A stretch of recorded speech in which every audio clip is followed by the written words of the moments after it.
First thing we're gonna do is add our pasta to the boiling water that has about 2 tablespoons of salt.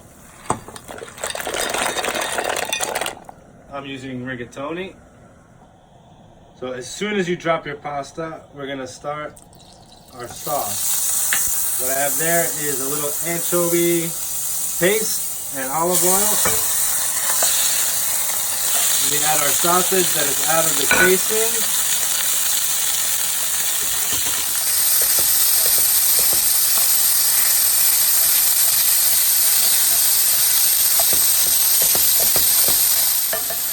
So we're gonna saute the sausage so it's golden brown on all the sides.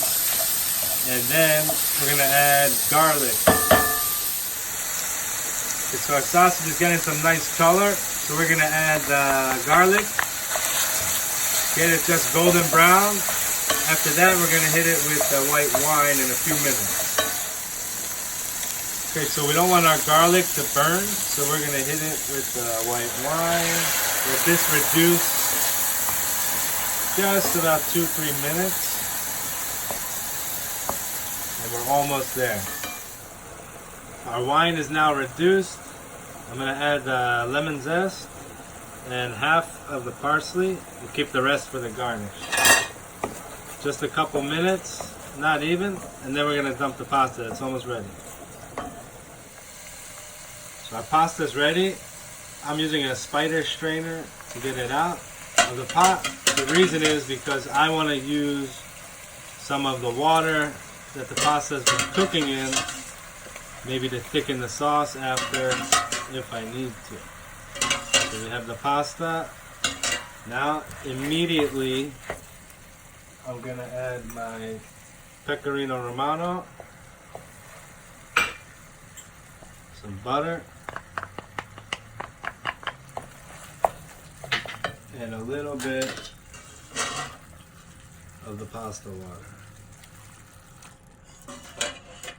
It's important you don't over salt the pasta water because that could make or break your dish. Now I would flip this up in the air, but it's probably going to cause a mess in my kitchen. Looks like I'm going to have to. Do this for about a minute or so. It's going to be nice and creamy. All this is going to get creamy from the starch and the pasta and the water.